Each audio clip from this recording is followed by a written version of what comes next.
Welcome to the AFR Saints channel, where we provide you daily content on your favorite team, the New Orleans Saints. Do us a favor and hit that subscribe button. Be sure to leave your comments below and smash that like button. Who dat? The Saints did make a roster move ahead of the opener against the Falcons, another roster move. And this one has me a little on edge. So the Saints signed Wyatt Davis off of the Giants practice squad. If you don't know, Wyatt Davis, an offensive lineman. He went to Ohio State, shocker. He was drafted by the Vikings, found himself on the Giants practice squad, and now the Saints have signed him off the practice squad to the active roster. Before I talk about Davis specifically, let's discuss the necessity of signing Davis. So he was waived. He was in Minnesota for camp. He was waived. And the Giants signed him to their practice squad. So he cleared waivers, and the Giants signed him to their practice squad. So the Saints, if they wanted him, could have put in a waiver claim, didn't, and could have signed him to their practice squad, didn't. They did sign Tanner Owen to the practice squad, as we know. Or I should say they actually claimed him off of waivers. The undrafted free agent who had spent preseason with the Bills.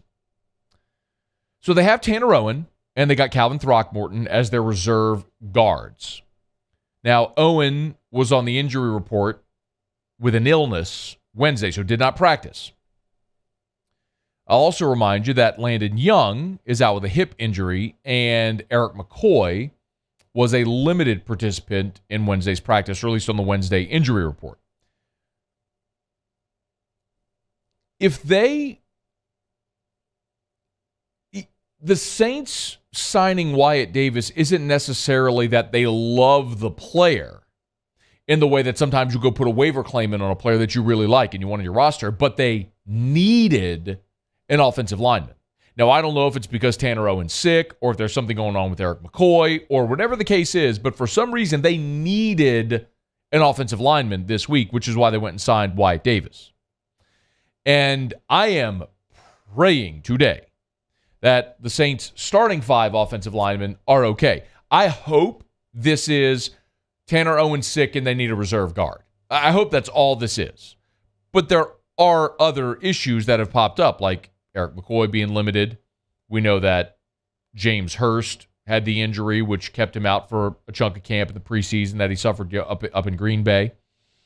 Andres Pete and Ryan Ramczyk are coming off of seasons where they were injured, but seem okay now, which is the good thing. You see, I know Calvin Throckmorton can play. If they need to go to Throckmorton at one of the guard spots, I know he can play. I'm not worried about it. If McCoy is out, and he's not, by the way, I'm going to be very clear. I'm playing through a hypothetical here, okay? If something were to happen to McCoy, if he wasn't available, we know what would happen. Ruiz would slide over to center. Because that was Will Clapp a year ago. Well, Will Clapp's now playing for the Chargers, so you don't have your backup center. Your backup center is your right guard. So if Ruiz slides over to center, and then Throckmorton would go to right guard, that makes sense. That's fine and good, and you feel good. But at that point, if you need depth after that, and Tanner Owen is out. And again, this is all, I have the luxury on radio playing out the hypothetical, okay? Let's hope none of this matters. But you're seeing why it could matter if you have to tap into the depth. If Tanner Owen isn't available, this is why you sign Wyatt Davis, most likely. And, the fact that they haven't even played a game and I'm having to have this issue or this conversation is a little concerning. And maybe it's just that I'm spooked because last year, 4 of your 5 starters missed time on the offensive line a year ago. You were so snake-bitten and injury-prone a year ago that I feel like you have to have this conversation. Now, that's what necessitated going to get depth and signing Wyatt Davis. As far as Davis himself, he's a really interesting player, and I would actually say that he's the Vikings version of Stanley Jean-Baptiste. I know that's not going to actually resonate or make you comfortable. It shouldn't. He was a third-round pick out of Ohio State in 2021 to Minnesota. He was drafted to be their starting right guard, but he lost the job in camp to Oli Udoh, who was a former 6th-round pick and just beat him out in camp.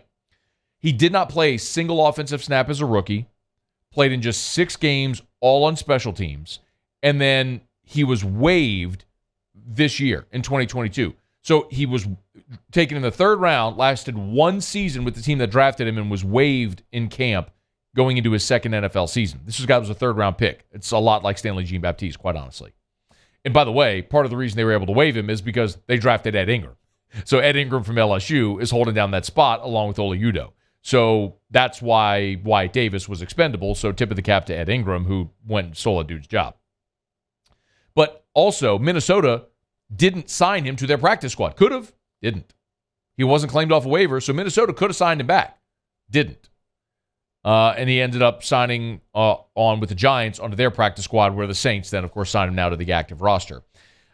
He was a phenomenal college offensive lineman at Ohio State. He redshirted his first year, but in 2019, he was a consensus All-American. In 2020, he was a unanimous All-American. He was on the Big Ten All-Decades team. He was the Big Ten Offensive Lineman of the Year in 2020. He was a great, not good, a great college offensive lineman. Went round 3 to Minnesota and just got beat out for a job and couldn't play on Sundays. Maybe the Saints can maximize this player, and we know the Saints love them some Ohio State players. The pipeline is there. Right now, Lattimore, Olave, Bradley Roby, Michael Thomas, Nick Vannett, Pete Werner, and Wyatt Davis. That makes 7 Ohio State players on the Saints roster right now. And, of course, Malcolm Jenkins just retired, or it would be 8. So, yes, the Saints have an affinity for Ohio State players. That is undeniable. They like clearly the program, the caliber of player they get, the way they're coached, whatever it is. The Saints like Ohio State players, and maybe that's one of the things that led them here to sign Wyatt Davis. My hope is Wyatt Davis never has to see the field for the Saints. Everybody's healthy. They're all fine and good. But right here on the cusp of the season starting, when you were so snake-bitten with injuries a year ago and you already feel like you're making moves to get depth on the offensive line, is a bit concerning. Again, the injury report will come out. Keep an eye on it as we get closer to kickoff on Sunday. But the Saints have added Wyatt Davis. We do not know yet, right now, what the corresponding move is. They've added Wyatt Davis to the 53, so someone's going to have to be cut off the 53-man roster. We'll see who that is, and when we know, we'll share it with you.